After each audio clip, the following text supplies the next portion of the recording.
Welcome to a October 23rd edition of the MSP Initiative Alive podcast.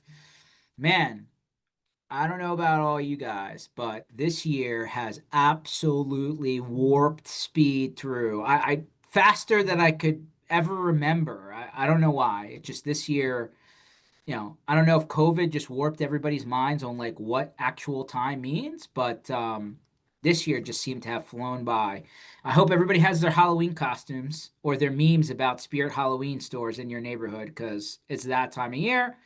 I've already seen all these people playing with OpenAI's like Sora video. Just type it and it makes it for you. It actually puts some pretty nice Did you polished. see Wes's stupid one where he was fighting aliens with I Elvis? I did, and I was like, man, this does a lot of like this could be hours of work in a video editor, and it looks pretty good. I think you can only do like 10-second clips right now or something, but I've seen a He lot of stitched Spirit together, I think, Halloween like 20 ones, of them. for whatever it's worth. But anyway, so I hope everybody has their Halloween costumes ready, or we'll be rushing to go get them last second. That being said, mspinitiative.com. That's where you're going to find all the stuff that we're working on. I already have had many requests on like, hey, do you know what the event schedule is for 2026? Like for the industry? And I'm like, I'm working on it. It's already very long and but no shocker. But we'll post it up once we have, the first half of the year, populated and a lot of the usual suspects and some new ones, as there always is. But all that being said, we'll throw some of our own magic to that calendar as well. P.S. We are still finishing out 25, so we still have a bunch of channel sports tours left. We're going into Green Bay on November 11th, and then we're going into Dallas the Sunday of Thanksgiving weekend. So that'll be interesting. And then lastly, on December 8th, we go into Los Angeles, which is, I've never been to SoFi. I hear good things, but looking forward to checking out SoFi for the first time. But hint, hint, since this is going pretty well, couple of things that in my mind are coming up in 26 that might be worth just penciling on the schedule from a sports standpoint. The NFL draft is in Pittsburgh Ooh, in April. So that could be kind of cool. First time. The MLB during baseball All-Star, season, too. And yes, Pittsburgh has one hell of a baseball stadium. hold on. The MLB All-Star game is in Philly next year. Oh, so I might actually have a reason to go to Philly. There it is. And for you golf fans out there, the PGA Championship is in Philly next year. It's interesting, but I digress. I'm What's just Philly throwing a doing couple. right this year? I don't know. I don't know. I don't know. Anyway, so we have the Channel Sports Tour. Check that out at mspinitiative.com. We have one more block party left, right? Just a reminder, we just finished out of Miami. We posted all the pictures and videos online in an album. It was awesome. We had like maxed out the live nightclub fire capacity again. I knew that that was going to happen. There was like 1,400 people in there. So thanks for everybody that came out for that. We are headed down under. Feels like our annual pilgrimage down to our friends on the other side. We're going to be at Kaseya Connect Sydney, I think is what they're calling it now. It used to be called DattoCon. And we're to be doing our last block party of the year across the street, literally from the convention center there on the water is where our party's going to be. So check out the community block party at mspinitiative.com. And then next year, and I was kind of chatting right before we went live here, I think we already have 7 block parties potentially for the calendar. So this is going to be awesome. All that being said, that is all my housekeeping. I got it all done in just a few minutes. mspinitiative.com. And I bring to you a face that I don't think we've had on the podcast, or if not, it hasn't been a long time. But Kyle Christensen, welcome to the podcast. Now, for all the people that give me a hard time for being a Philly sports fan, I just want to put it out there. I'm gonna out him right away.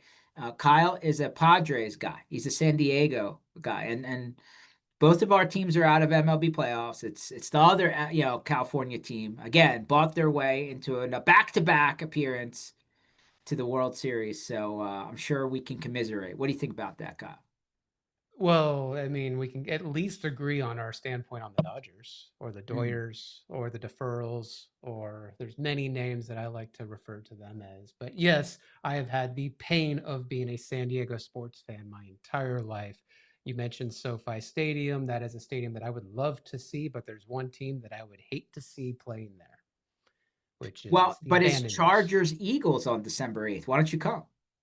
because I hate the Chargers. Ah, but it used to be the San Diego Chargers.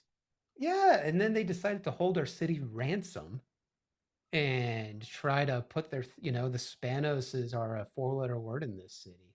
Uh, but that's And I will I've been to that. Well, what used to be Qualcomm, right? I've been there. It was neat. It was time.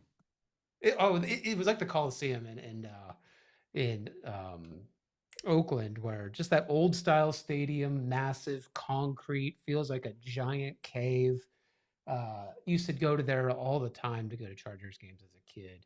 I mean, Natron Means and Flutie and all those guys, the '94 team against the Niners. I loved it to death, man. And what's sad is since they've left, my love of football has actually diminished just because when you Oh. don't have a local team, it's Well, tough. hold on. The knock on San Diego was that everybody's at the beach. They didn't care about anything else. Nobody was Well, they showing don't up care to about this sports, game. period. Yeah. I say that, but we had that MLS team this year, and holy crap, Mexico comes through as usual, and all of Tijuana comes up, and it is a fucking fantastic. Oh, I don't know if I I can want to curse be here, working. I want to be working the border that day.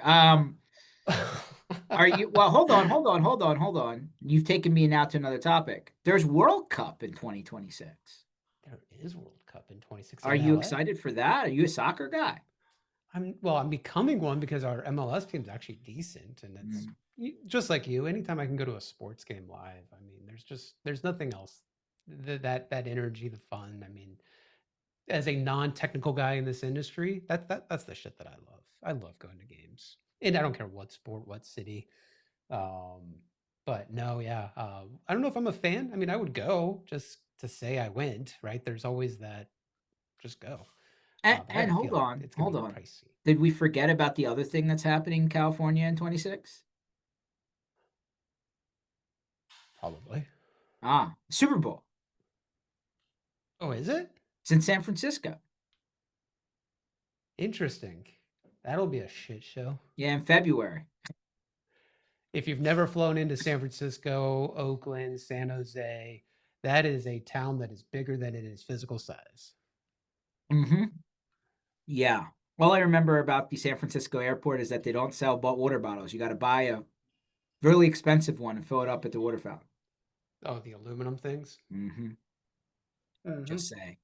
And it's always foggy, and your flight's going to be delayed. And yeah, no, I don't disagree with that. Yeah, But too funny. But yes, California and sports, man, it's a thing. Well, let's do this because every time, you know, I bring somebody new onto here, I gotta assume people just haven't run into you. Why don't you take us, down history lane? How did you start and how did you end up in the sandbox in MSP land where you're at now? sandbox of MSP land. That's a good way to put it, especially being that we're in the Beanie Baby era of Mm. MSP, which we can talk about later.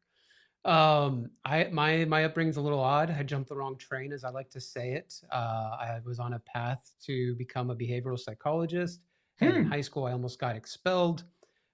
Story for another day, but my punishment was to fix all the computers in the school. For I don't know why they picked that. I wasn't even a computer guy. And I Googled some stuff, got on an ICQ channel, and someone told me how to make it real quick and easy. And I went, cool, I'm lazy and easy, and I'm going to make it happen, which landed me down road a job at a small IT company called Geek Squad. Don't know if you've ever heard Really of them. small, huh? Yeah.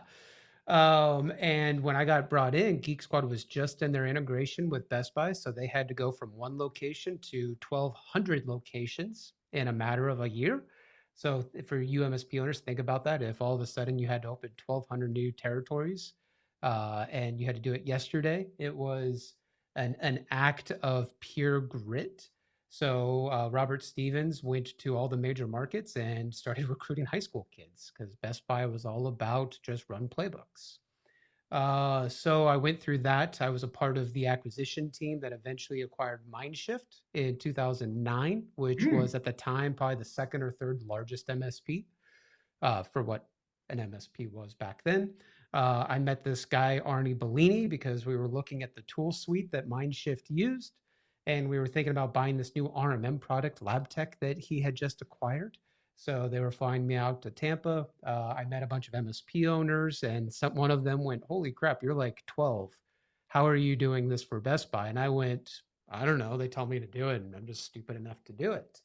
Long story short, I got offered a CEO role of an MSP out in Vegas, the town that you'd love. We grew that to about 5-6 million in a couple years. This is I just 2000. want to digest Vegas off the strip versus on the strip. I assume is like two different universes, but okay, get the. No, it totally is. And honestly, if you go to some of the resorts off the strip, they're night and day. Well, I mean, the strip's a ghost town these days, but I digress. Long story short, though, built that MSP. I ended up going to another MSP after that. That was a hyper growth MSP. We went from about 3 million to about 15 million in about 3 years. That was my claim to fame. Did it through a lot of organic growth, no acquisitions, because it's PE hadn't really come into the MSP market at that point. Where I built an MSP consulting firm out of that with Adam Volansky called Sierra Pacific Group, which is now MSP Plus. We had about 60 consultants on, 15 consultants on staff, exited 22, and now building Empath with my business partners, Wes Spencer and Alex Farling. Oh, whoa, that's a lot, man. So let me just rewind for 1 second. You fell into this by accident. You ended up at Geek Squad like day zero, like as Best Buy was doing their thing. You ended up in Mindshift, which I think it turned into All Covered. Rico. Oh, Rico, I'm sorry. Well, just as big, right? All Like, covered became Konica, so the two copy guys gobbled up right. numbers one and So two. you're Mine talking shift all about covered. national big, top of the Mhm. food chain guys, right? Like early Yep. days MSP. Yep. You then restarted, went down to the ground floor, took an MSP and built it. You then went into another MSP, grew it really fast, exited. Then you started on the vendor side, and now you're still on the vendor side for part two. Dude, you have lived the journey, brother. I'm exhausted, but I'm still. There's something about this channel, and you know this.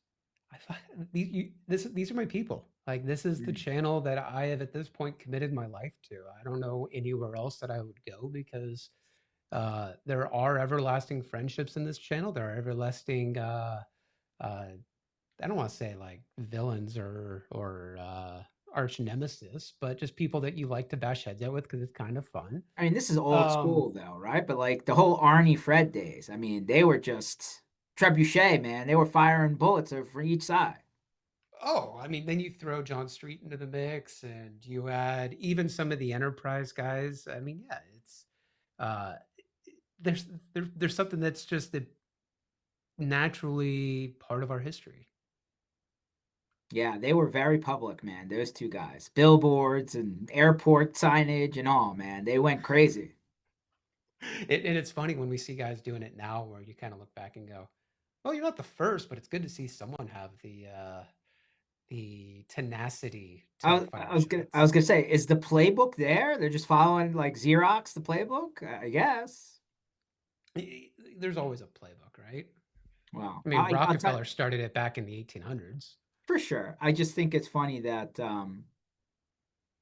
you know, if anybody follows me or knows about, my biggest concern, as we're going through the journey here, for me it's airport security, right? That's where I always get jammed up. And I got it all. I got pre-check, global entry, I got it all. But when you start seeing vendors in our sandbox advertising in TSA, like the bins and like the rap going on, I was like, wait a minute, I know those guys. Like that's where everybody found the sandbox.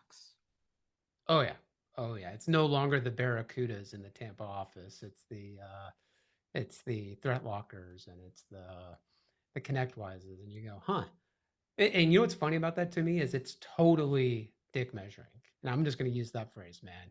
Because if we think about advertising, let's deconstruct what advertising ultimately is. It's brand recognition. It's I want to know what a huntress is, what a threat locker is, what a connectwise is. It's not to really get a customer, but it's getting them used to seeing who you are. How many MSPs are going to be walking in that airport to build brand recognition if your market is MSPs? Not many. Yeah, it's a small it's a I call it a niche market. It's a sub industry of the larger tech industry.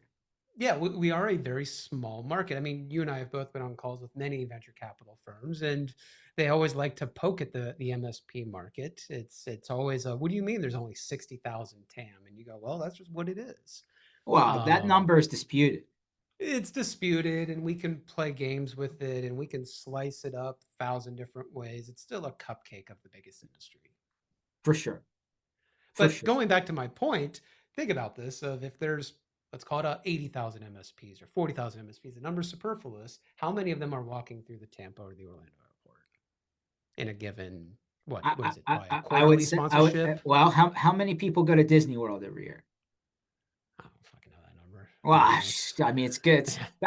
There's a lot of things that drag people through Florida airports. Let's be honest, right? And it's probably a lot of, I mean, for as many industry events that are in Florida and in 2025, that's still many. I hate to say half. It's probably not quite It is half, but it's reducing. It is going lower. that's fair because like it's just been done and over and over and over. But a lot of people have just vacation in Florida, man. Hmm. Yeah, like But high level, it's still going to be a low number, right? At the end of yeah, the day, you're doing it as an ego play. We can do it, therefore let's do it. that's fair. That's Unless fair. you're going public, that's a whole other thing. Well, I mean, I'm only gonna say what I've read. Let's talk about that for 10 seconds. I read a channel company article yesterday, and I was probably a couple of days late as I was flowing through my mailbox. Sounds like Threat Locker at an exchange event said that they're planning on going public, Interesting. like in the next 2 years. Kaseya at their data event said, and this is not new. They obviously been trying to go public for a while, but they're going public. And there's other names in the sandbox, right? That we've heard rumors about, right?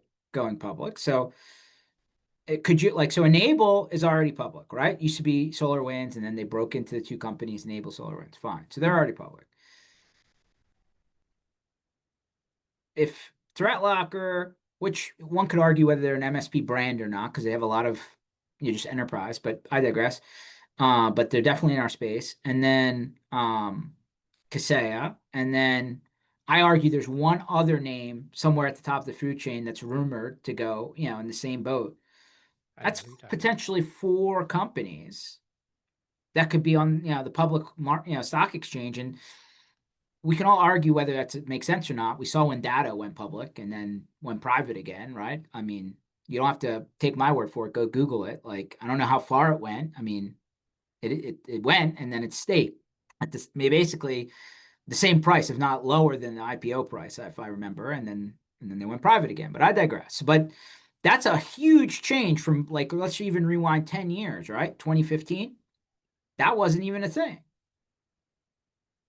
Yeah, well, and when you think about the strategy of why you IPO, it's because it's a value driven exercise to go. We've hit a point where private equity or private money can no longer sustain or really be able to drive a business forward. And now there's a place to where we can bring in public money with public regulation. That means that the public, let's just pick on Kaseya, the public has to know what a Kaseya is so that a broker now can go to mom and dad and go, would you like to buy some Kaseya?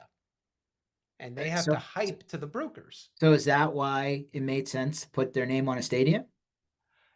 Those are the stupid things you do, right? Is you need the airport brand recognition, because if I am in Miami and I go, a broker, my investment person goes, hey, Kaseya is about to IPO. Do you want to get in on the beginning? It's not what the hell's a Kaseya. Mm-hmm. It's, you mean the company that's on the Miami Heat stadium? Mm-hmm. What do they do? Now at least I'm leaning in, going, if they have the name recognition, why?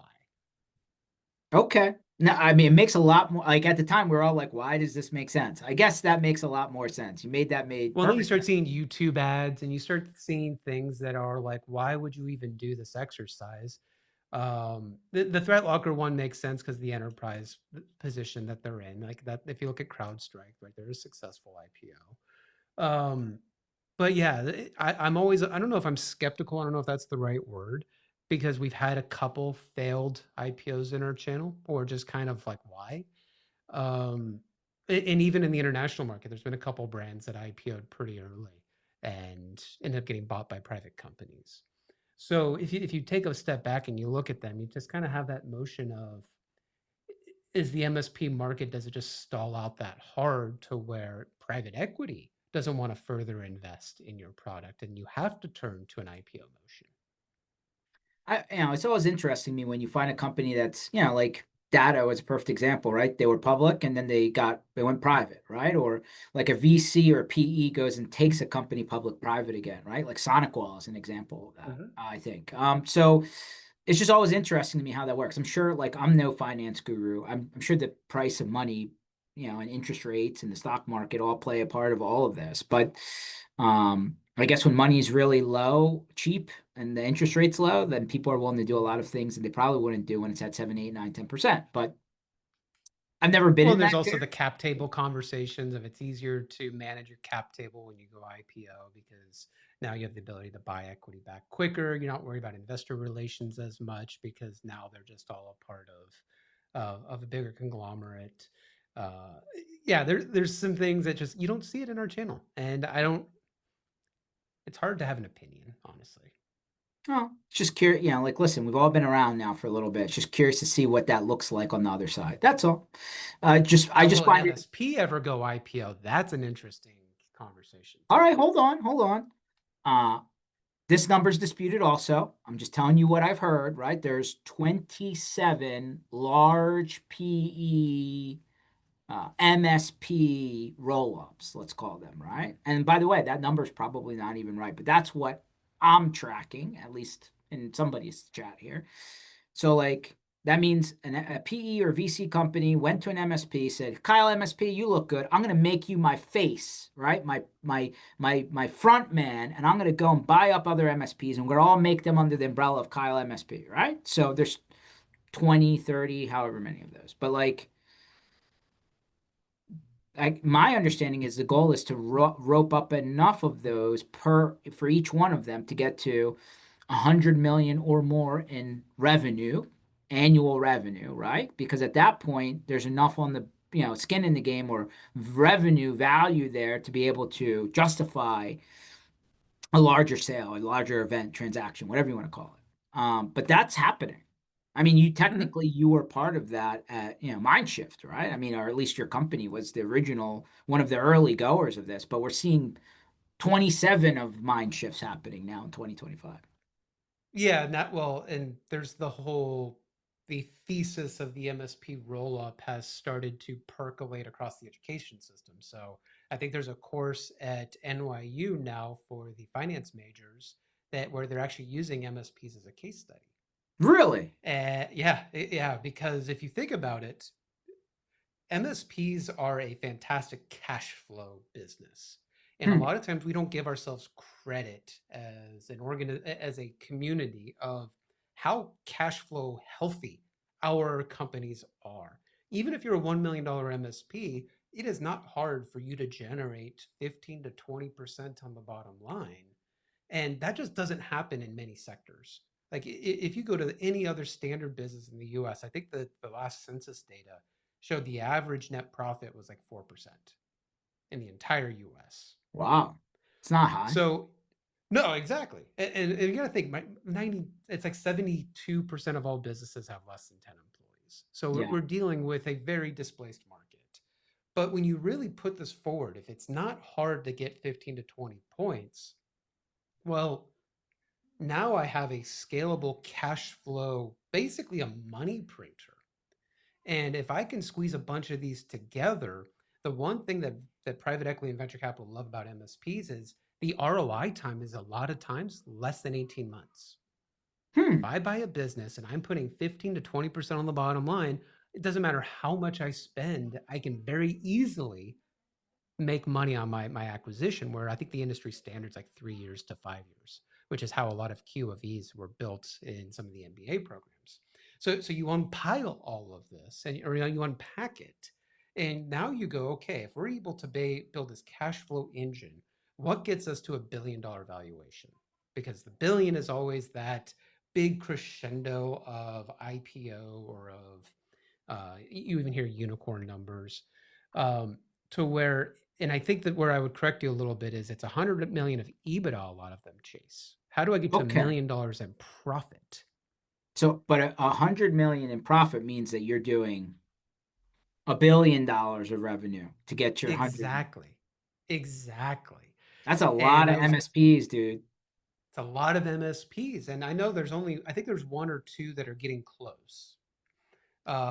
But that's using standard 10 to 15% numbers. Well, what if I do the private equity playbook?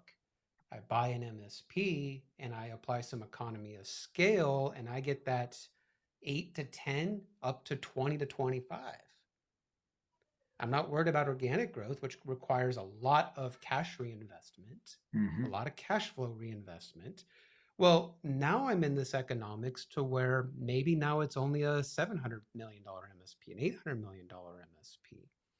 So you get into this game. I was talking to Rashad from Integris on my podcast, Elephant in the Room, this week, and they were able to get to 250 million in revenue from 10 million in revenue in 3 years.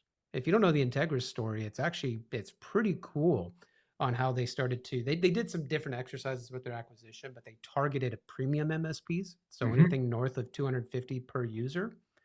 And the way they started to target that and why they did that was because not only was it predictable cash flow, but their net profit allowed for both organic growth reinvestments because, hey, I can spend 8 to 10% of my revenue on sales and marketing, but also still maintain that 15 points plus of net profit or EBITDA, as some of us like to call it. Hmm. I'm not a big EBITDA guy, but at the end of the day, I digress. Um, from an IPO perspective, it's not super sexy, but uh, a lot of businesses in the US, right, that have IPO'd, their professional services backed a lot of times. It's true. I think I guess the challenge from where I sit, because I've been on both sides of the aisle like you, just a little bit different, but MSP is always valued like a law firm, an accounting company, a engineering firm, right? It's based on net, Management consulting. right? It's based on net, right? Like, hey, what's in the bank at the end of the year, right? Like, I don't care if you could be $1 billion in revenue. And by the way, if you have that type of money going through your books, you can play finance games and generate interest Oh off of it yeah. and all that jazz. But Oh let's say yeah. you had $1 billion in revenue, but if I only have 50 grand in my bank account at the end of the month, at the end of the year, then that's where I start as your value, right? That's the starting number, right? Where, on the other side, all of the suppliers and vendors in the software space that service the MSP, their valuations inverted. It's based off of top line reoccurring revenue, ARR. right? So like all of a sudden the numbers change dramatically. So it's just always interesting to me how the bean counters get to their numbers. Well, and by the way, what's really fascinating about that? So, summarizing what you just said, MSPs are typically a multiple of EBITDA or net profit. So, if I'm a $250,000 of EBITDA, I'm probably going to get 5x to 10x. So, anywhere between, what is that, 1.2 and 2.5 million, whatever that is. Software vendors, commonly it's ARR. So if Mhm. I have 5 million in ARR and that's in subscriptions, so one or two products that are recurring basis, I could make 10x. So if I have a $5 million business, I could be a $50 million enterprise value. And that's a lot of to do with venture capital. And we could go all day long about how vulture capital kind of inflates the market. But there have been MSPs that have sold for multiples of revenue. I mean, So, not many. not many, but it's intention. So, one of the things that is different between a software vendor and an MSP is an MSP a lot of times is built by the accidental entrepreneur, the person For that goes, sure. I have a trade, I have a craft, I want to sell that because honestly, I'm unemployable. I don't want a boss anymore. I'm just done with it. Where us as software vendors, we a lot of times because we're burning cash to build things that MSPs want us to build, we're building to sell because there is a point where I can no longer sustain my investment. Sure. A lot of times, us founders of SaaS companies aren't even making payroll. We're not even making salaries off of our businesses. Mm. So there's a world in which the net gain is a lot more at risk to build software than it is for MSP, because as an MSP owner, I can make 200 to 500K a year easily. Whereas a SaaS vendor, I'm probably never, as the founder, going to make that much money from a payroll perspective until I exit and get all that back in returns. That's fair. Now, on my point of MSPs can sell for multiples of revenue, the most famous case that I know, and he won't mind me saying this, Chris Day. Mm-hmm. So Chris Day founded Fully Managed, IT Glue, ScalePad, now also a venture capital firm in the MSP space, Top Down Ventures. Um, his MSP actually became one of the largest MSPs in Canada, Mm-hmm. and they were able to demonstrate in the sale that they had an IP and how they grew both organically and inorganically. Hmm. And it's that intellectual property that says, well, can I prove it from a numbers perspective? Like if I look at your books, can you show me you are always growing and your team without any ownership involvement can make this growth happen? You just put more money on the bottom and more money on the top happens. Now I'm able to say I have a actual process. So they're a famous case where they sold to TELUS, basically the AT&T of Canada, and they sold for a multiple of revenue. And it didn't Wow. matter what their EBITDA was because they were able to show, no, our EBITDA is low because we reinvest in the sales and marketing because we're always able to do 20 to 30% growth every year. That's interesting. The other one that comes to mind is Electric, which is a New York-based firm. Yeah, but my again, I'm an outsider. I will only tell you what I've Mm-hmm. read. But they created a platform, a Mm-hmm. software platform, and they were also using their software platform to run this managed services. And to some degree, they even separated them out later on down the Yeah. story. But all of the revenue that they were able to get in investment rounds were based off the fact that they had built this software platform. Yep.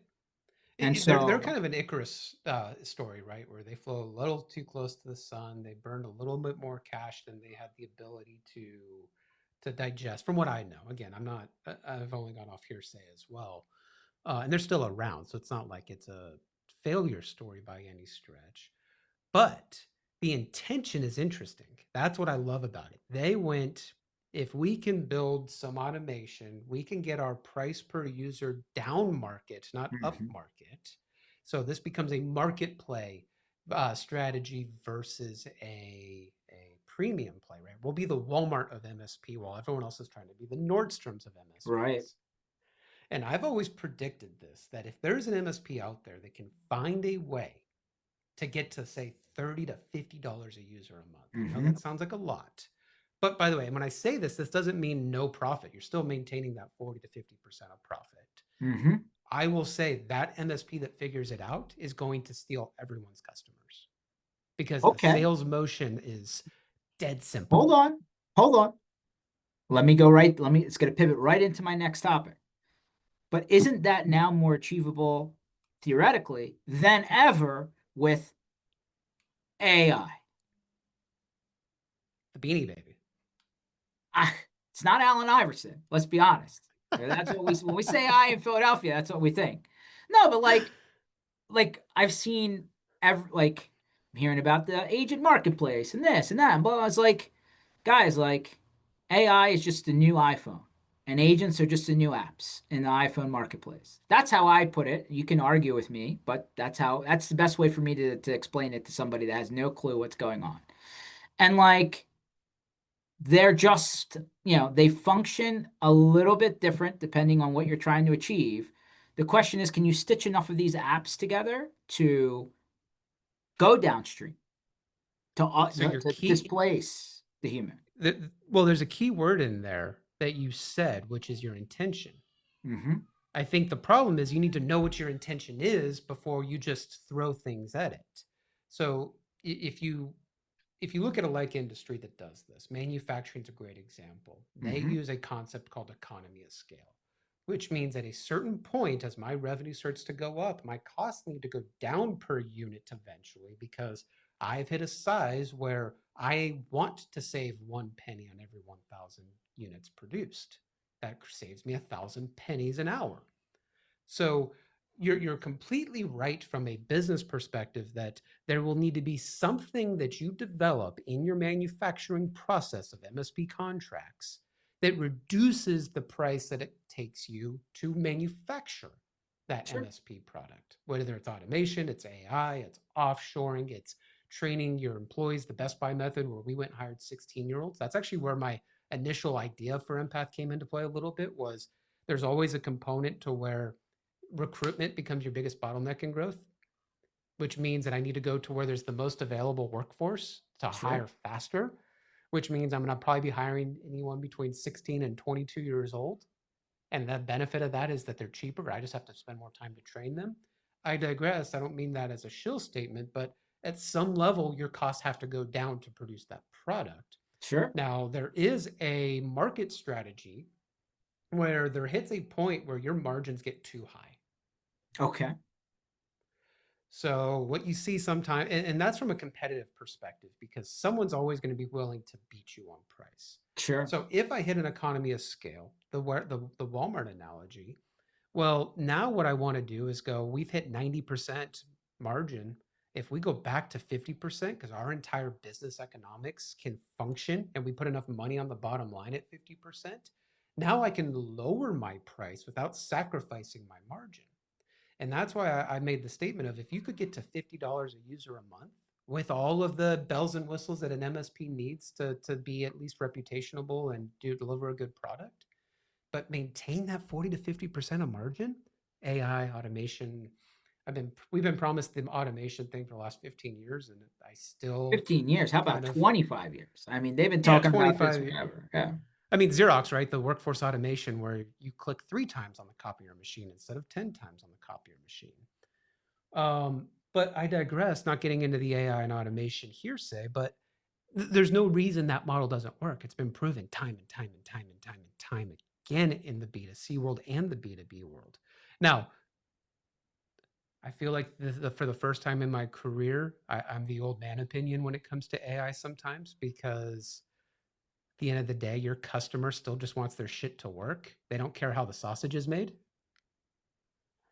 And we sometimes, All the way up until the fact that when they want to talk to somebody and they can't, that's where I think we jump the shark. That's where people get irate, even, right? Where they just want to throw their phone just out the window as they're driving down the road sometimes. I would be interested on your opinion on this, because with the BVoIP background that you have, how many people like ISRs? I'm going to be honest with you. We've built them. They're there. They do exactly what they're supposed to do. I warn people all the time. If like you know how I said Apple in the App Store. I hope you like that analogy. I think it fits I perfect. do. I do. I call the voice AI bot agent, whatever you want to call it.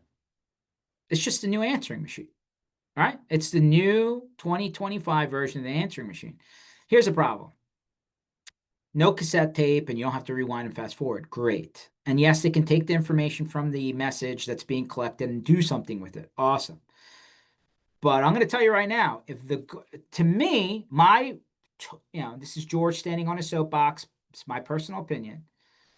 You can use that technology to get them where they need to go and speed up their interaction with the human being that should be at the end of that, workflow, right? That path, so that they can still get the attention they want, get the VIP experience that, people ultimately want but probably don't want to pay for, and have that move on. Like, make that fast and efficient, right? But man, if I have to yell into the phone and I can never get to a human being, and the extreme, and I've been screaming this, from every rooftop I can have and on these podcasts forever. Like when Frontier Airlines deleted their phone number and said, "We give up. Do not call us. You cannot call us. You will get a disconnect message when you call our number. You can only talk to us through the app." I'm out. Forget it. You're not going to get my business. I don't know if I was ever a Frontier customer to begin with, but now I'm not going to even think about trying. That's just me. Maybe they're appealing to a different buyer. Fine. But let me go the other way. When T-Mobile, this was like I think actually right in the beginning of the pandemic, right? As it was getting, it hadn't fully gone lockdown mode yet, but somewhere in that early 2020s, basically said, hey, we went into our system and anybody that called our call center too many times, we fired them as a customer. We just like ripped up their contract and said, we're canceling your service, go somewhere else. Like, so I get that there's math in all of these decisions, but I'm going to tell you right now, there's something to be said for the human being element that's getting like trying to get eradicated as part of the experience here. I think that a hybrid of that is ultimately the answer. I really truly believe that. And I'm going to go a step further to every single MSP who thinks that they can just take the human element out of it and just make it a blue moon rare event where your human being is talking to your customer's human being. I think that is a disastrous move. I think that like there is no relationship there. There is no good vibes, good feeling there, and like they'll just replace you if anything doesn't work right that day. And hey, it was just a day and a half ago, but Amazon went down and took everybody down with it, that was on there. And like, by the way, a lot of the reasoning or the suspicion, at least from the articles I read, was a month ago, Amazon just cut all these people because they replaced them with AI, or so the article said. And then this outage happened. And they're like, would that same thing have happened if that those people were still there? I don't know.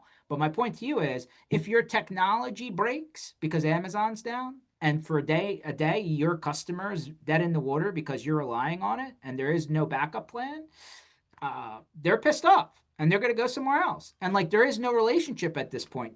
So, like, I know that's an extreme example, and I went all the way to the end of the spectrum, but it just happened. I can't ignore it's not theoretical. Like there were bed companies. I was reading an article how like I saw that. this like high end bed, like I don't know if it was not something like Sleep Number or whatever, right? And like they were running their whole platform from the cloud, and like all these beds broke for a day because Amazon went down. And I'm just like, could you imagine? You sold a premium product that relied on the cloud. Cloud went down. They literally broke all these customers down, and now they're SOL. Like, imagine that now from the MSP. They put all this AI technology in. They cut their staff down to skeleton because they can theoretically displace the front lines, the middle people. And now all of a sudden you're down for a day, and your customers literally couldn't get a hold of your technology. That's a nightmare, man. That is a nightmare scenario. And like, I would think that that is a situation that only ends badly. I know I just ranted there. What do you think about that? Well, this is turning into the Kyle and George Old Man Rumblings podcast, and we're probably going to eat all these words that we say. But Sure. I don't disagree with anything that you mentioned because, and I made a post on LinkedIn for Spicy Monday this week where I made a joke at we're an AI first MSP. And Robert Chaffee, a good friend of both of ours, basically he commented in there and goes, oh my God, I love this. Why aren't we a service first business, AI enabled service first business? And the perspective, because if you look at Jim Collins' good to great, a lot of the companies that fit that good to great definition, where they suspended 30 freaking years of being the best company in their category, none of them did drastic improvements. None of them had, uh, um, uh, what's the word I'm looking for? They weren't industry leaders. They weren't blue ocean products. They No, weren't they weren't the first disruptors. ones. They were the second and third ones that basically found, this is my paraphrasing, consistency. Yeah, they went, let's just make small motions to improve. Let's get rid of the shit that doesn't. And let's just keep doing that over and over and over and over again. Like the disruptive market sense. I always make the statement that MSPs want to disrupt the market, but they only have the budget to compete with it. Yeah, that is a truism. Absolute truism. But hold on. And Hold on. I know I'm pausing you, but like I just saw a reel the other day. GM was going bankrupt. They had like 8 months left before they were going to shut the company down. They brought a guy who's never sold a single car ever from, he's an AT&T guy, made him the CEO, and he got the company back on its feet in that time frame. And it was thought that that was a long shot. Like the guy had never sold a car before. yeah, right. Honestly, for all intents and purposes, running a business is not difficult. If you think about it from a numbers perspective, you generate a certain amount of revenue that pays for your people, it pays for your tooling, it pays for your marketing team, and a certain number of cash comes out at the end. You find work, you do work, and then you get paid. Like that's as simple as a business is. We try to complicate it with marketing and disruption and visionary aspects, but really good businesses don't operate in a complicated manner. They just people that want to be complicated. Like that's really what it comes down to. But when it comes to this AI and these auto attendant conversations, I do agree that's going to be a hybrid. There's going to be some things where this aspect of my job is easier. But on the other side of the spectrum, the sausage, the thing that that customer is buying from you isn't going to change all that much. They still want a predictable spend where you handle their technology needs. You're the technology janitor for all intents and purposes. Because I don't know about you, most of the clients that I had at my MSP, and we had a lot of them. I mean, we had 50,000 endpoints we were managing by the time I left. They were still small businesses, and Hmm. not that they were immature, but they didn't do quarterly planning. They really didn't do annual budgeting. They survived and they had successful businesses. Now yes, there were the outliers like the hospitals we had and the investment brokers we had, but at the core they were just common good people that were like, hey nerd, I don't like being a nerd, handle my nerd shit. And we went, cool. And I think sometimes we overconflate our importance in the ecosystem of our customers' businesses because we project on them what we think that they need. Hmm. And we never take the time to ask them, hey, how do you value me? Not do you value me, but how do you value me? Hmm. Because at the end of the day, what they're going to say is, I value you because when shit doesn't work in a computer that confuses the hell out of me, I can pick up the phone, get you on board, and I know you're going to take care of me. To Yeah. your point, Okay. I'm All not right. getting an auto attendant that I have to click 4 and then dial 5, and then it gets to a dispatcher, and they create a ticket, and then they tell me they're not going to call me back for 45 minutes because I'm following this ITIL process. Yeah. Peace of mind, right? We've heard this a thousand times, right? Million times, whatever. But um, back to the people versus technology, right? Like, there's got to be a mix. And hey, I just want to tell you, I'm right there with you, Kyle. I've been a bleeding edge guy for most of my professional career. I have.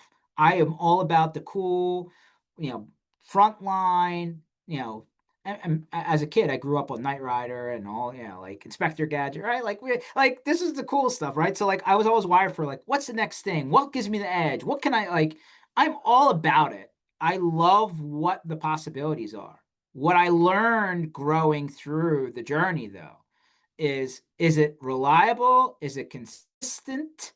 Can I put my name on it and not have it blow up in my face? Like those are the I got punched in the face lessons, not the oh, this is cool. Let's make it do cool things lessons, right? And Well, like, we were all that person that built some of what like built our own computer back in the day, and we did some hacky shit on it. And once in a while, our computer wouldn't turn on, and we'd have to do some hacky shit to get it to turn back on.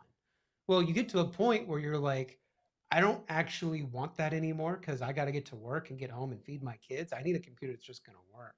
People love to make fun of me for being an Apple guy. I've been getting it for the last 20 years. But you know what? I can turn my freaking iPhone on. I can turn my iPad on. I can turn my Mac on, and the shit works. No, does. it doesn't do all the hacky shit that other people's things can do. But there's a reliability that even me as a techie has gone, you know what? I'd rather have the thing work than it do all these extra bells and whistles. And you made a comment, by the way, and I wanted to touch on this because I listened to a great podcast. I'll give it to you for show notes later, where they talked about this downsizing of businesses because of AI. Mm-hmm. And what they're finding and what they talked about on this episode was it's an ancient problem of correlation does not equal causation, where what Okay. you're seeing is AWS is downsized half their team due to AI. Mm-hmm. But then you actually look at the data, and what you see is they're downsizing their workforce. Yes, that is true. Mm-hmm. Yes, they are improving AI technology as part of AWS, but those things don't necessarily need to go together. Because if you think back 20, 21, 22, what were we talking about? Overhiring. People are paying ridiculous wages. Guys are going from one company going to another, making 70% higher wages. There was an overhiring happening due to the consumerism boom of COVID. Yeah, So it's can true. it just be that there is a market correction happening where all these salaries and these work from home things and these costs have gone up now in return to the office, where now what we're seeing is market corrections in lit workforce and AI just happens to be coming out and maturing at the same time? You could There's be this, right there. And by the way, Amazon just said that they're about to cut maybe like 60,000 people from their warehouses because they can robotically automate them. All of that being said, I feel like the correction since COVID until now, what is that, 2021 until 2025, let's say we're 4 years in, has only been this way. yeah. Why? It's never going like it's always this way. That's a really strong overcorrection. But if you think about it, like the correction, the revenue adjustments that happened during COVID, every business spiked. People were just buying shit. They were buying shit just because they wanted to buy shit. Look at the mountain bike market, one thing that I'm intimate with. There's market mountain bike companies now going out of business because they hired too much, bought too much material. They can't catch up now with the lack of consumerism that's happened on the back end. So anyway, the conversation is interesting because yes, there's probably some reduction in workforce, but what they're finding is when it comes to, again, this is just data that I've seen. There's probably counteracting data in all of this. Is in its current market, developers, for example, AI is a great way to defeat the blank page, but only in the hands of an experienced developer. So it makes them a little bit faster.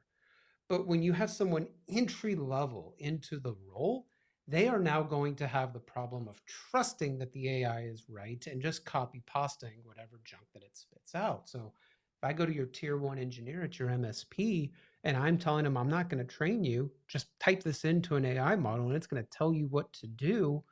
I am now trusting what the AI has been trained on in order to assist your customers. And what happens when AI has been trained on the RMSP subreddit Oh, and it's going to tell your engineer to tell the customer to fuck off because they've opened up too many tickets?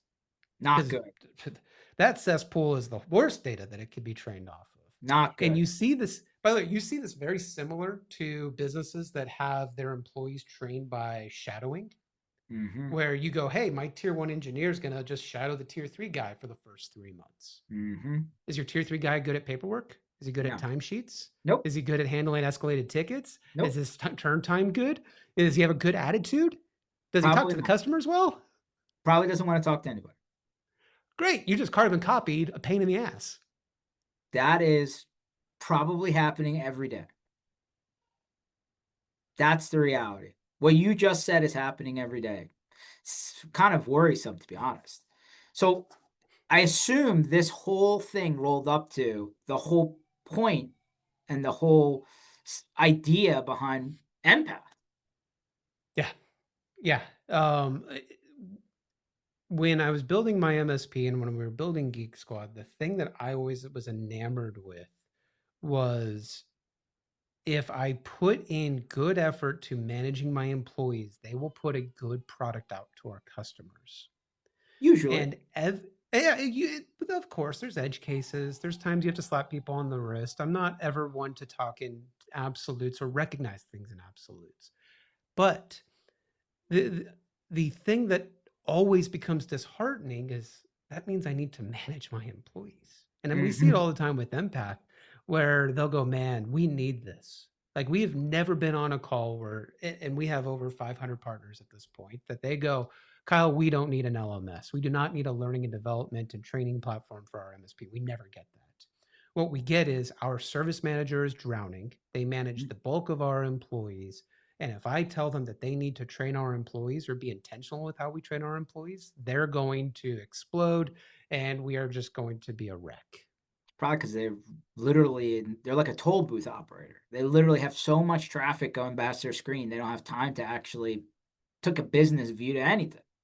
I have more sympathy for service managers than any other role in our channel because they are underserved and they are overworked. That's why Todd and I do a monthly free cohort for just service managers because it's the little we can do to help them. But the only way that they can survive is delegation. Oh And the yeah. only way that delegation, I mean, even entrepreneurial, right? Like delegation is the second freedom that in the four pillars of freedom of an entrepreneur, it's the second one. Time is your biggest constraint Mm-hmm. always. beyond other things. But if that service manager needs to free up time, then they need to delegate, then they need to create agency with their team to perform actions. And that agency can only be comfortably given or respected if that employee has learned the way that things should happen, because they're never going to learn through osmosis. They're never going to learn through mind reading. They're never going, we just explained it, learn through shadowing the tier three guy that's never been trained. And then you hear the other thing, which is MSPs go, I'm only going to hire tier three engineers. Mm. And not a bad business plan, but here's the constraints. They're hard to find. They have Yep. jobs that are paying them a lot of money. Mm-hmm. They've done things a certain way, and now I need to teach an old dog new tricks. Mm-hmm. They sometimes come from enterprise, which is a much different market, as we all know. That Yep. internal IT guy sometimes doesn't make the best MSP employee. That's fair. And they're also expensive. So now I have to increase the number or the dollar of revenue that that tier three employee covers, which means on day one, I need to have possibly $300,000 of ARR that they can support. So I need to have overextended all my the rest of my tier three engineers to 120% of their capacity just to justify hiring that next tier three engineer if I want to be a good business owner. This whole paragraph is effectively every MSP scaling problem. Yeah. It's I only can have good people that know what to do without me having to tell them. And by the way, this is how people aren't profitable. Yeah, because what do? The tier two engineer threatens to leave and I overpay them Mm-hmm. because I don't want even to think about recruiting. Where I should be like, dude, I can't believe I got you to a tier three role. Unfortunately, I didn't have one. And I am so happy. I'm not the weird ex boyfriend of, oh my God, you're leaving me. Please don't leave me. I'll change. I should celebrate it. You're a talent factory. You take people that don't know what they're doing, you manufacture them into amazing people in the workforce. And when it's time for them to go, you stand tall, you shake their hand, you go, dude, I can't wait to see the great things that you do. And you bring in the next blood. Hmm. That's interesting. I mean, listen, what you're saying is all true. I think the problem is at a high level, we can all agree on the sentence. I think the practical part of it is where things break down, right? And Which so, is where the product comes to life of okay, making this an easy process with templates and with easy maneuverable training plans and mentorship of your service manager on how to build a learning and development uh, uh, uh, culture into your organization. The other thing that I always laugh at is medical, legal, finance, they all require CPEs. You that's can't true. practice law unless you continuously learn. Yep. And we go and get on this high horse of cybersecurity of we are the best and we're protecting our nation's other defenses and other borders that are digital. When was the last time your team learned anything new? When something broke and they had to figure out how to fix it. Exactly. So it's kind of putting our money where our mouth is a bit. But anywho, obviously, as the founder of the product or as one of the co-founders, um, I love my product. I love what we're trying to fix, and we're seeing with our rapid growth that being the first to the market, while yes is scary, someone had to do it, and we're just cracking on as we go. All right. So, big picture, why would the MSP who's trying to solve what goes to Empath and clicks the button and puts swipes their credit card? Yep.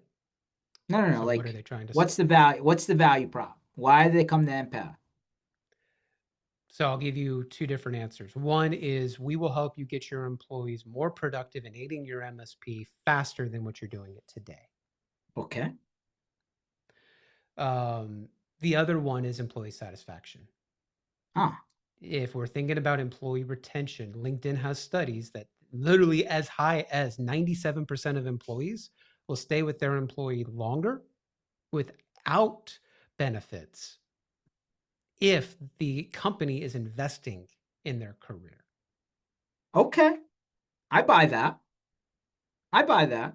So we're trying to school everybody up. Yeah, if someone's willing to let me 1 hour a week, 2 hours a week, train to learn this new Microsoft thing, this new CompTIA certification, this how to use VoIP, for example, or whatever. It doesn't matter. It could be something simple as how to talk to people, soft skills conversations. That to them goes, you are investing in me now. And I can tangibly hold that investment because you block my calendar out for a week a month, or not a week a month, an hour a week. Hmm. So is your whole vibe then, if I can summarize this, again, not fighting what AI can do or the promise of what it can do, but I'm practical here. Hybrid, right? We said hybrid. There's some Mm-hmm. sort of hybrid. What you're solving for is fixing the talent maturation problem. Yes, exactly. And on the AI thing, someone's still going to have to design the AI. Someone's going to have to Mm, manage it. Someone's going to have to be the mechanic on it when it fails or when it does tell the customer something that it found on the subreddit of our MSP. mm. You're still going to have to train that person to work on the AI thing. Just because newspapers have been automated to be printed because of Gutenberg doesn't mean that we don't have newspaper manufacturing um, janitors or maintenance people. Jobs still get spun out. You still will have people in your MSP. They just may be doing different things if all goes according to everyone's big vision of AI. I mean, let's be real. I bought an RMM, or Alex says this too, in 2011, 2010, being promised that it's going to replace all of my tier one problems. Well, I had to hire a tier three person to manage it. The picture, the market. I will definitely come behind you and say what I was marketed to in 2010, 11, and 12. Right? Let's just think about that 3 year time span. Okay, never actually happened. Single pane of glass never happened. The cutting half the tier one tasks into a button click never happened. The I'm going to be able to bill my people faster without putting the time into the system because it's already designed to spin never happened. It was a lot more work than what was ultimately marketed to. And by the time you figured that out, you were in. Oh yeah, and it's not that it wasn't a valuable tool, but it was just more to manage than we were sold on. Not that that's bad. They were discovering the market as well. They were discovering their fit as well. But the one thing I will confidently say, I don't see MSPs not having employees for the near future. I hope not. And if I not, then we're just subscriptions. We're not MSPs at that point. yeah, I'm not. Maybe the answer is you don't need as many people. Mhm. And if that's true, awesome. But please do not run your MSP like with one person and all this other technology. My again, I'm coming behind you. I'm backing the empath story, just in a George way. Figure out how to deliver the platinum experience, the red carpet experience, the black card experience. And if you can do that while still doing all the other things we just talked about, right? Like bringing your costs down and automating things and all this, whatever, right? Like you can use that as a tool. But man, I don't think you can deliver the premium experience, platinum experience at any level, at any price point without a human being in the middle of it. I think human beings are ultimately designed to talk to other human beings. If you remove the human element, I think I think it's a bad move. My opinion. Hey, this is recorded. You can come back and beat me up later on, but I Don't be the really strongly think. frontier. Don't be the frontier of MSPs. Is what we're saying.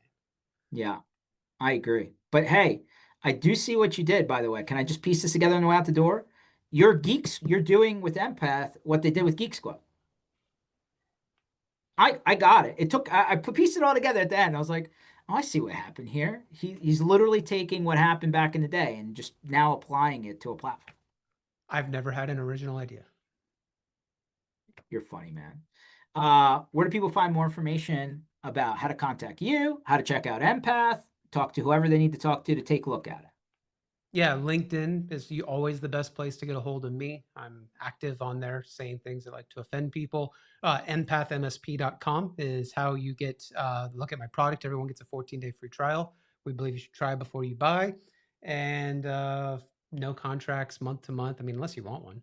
But we buy like we sell like you like to buy, is how we've designed it. If only everybody was still doing that. Man. Yeah, private equity. I got it, man. The blueprint. I'm with you. Kyle, I will definitely over a beer somewhere in the near future talk more bar room talk with you, my friend. Thank you for jumping on.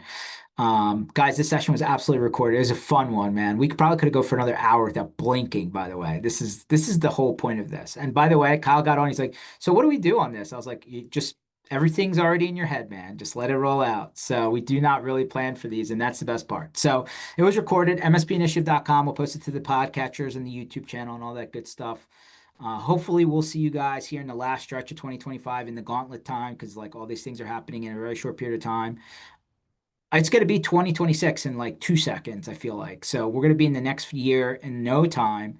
So please, please, please close out your year successfully. I know that that's an open, big 30,000-foot statement, but we were just talking about this, Kyle, from a retail standpoint. Like, you got to be in the red or the black based on the next 60 days, right? Like, please be in the black. Find a way to get to the right side of the ledger there. So thank you very much. Catch you guys later. Kyle, catch you on the flip side, my friend.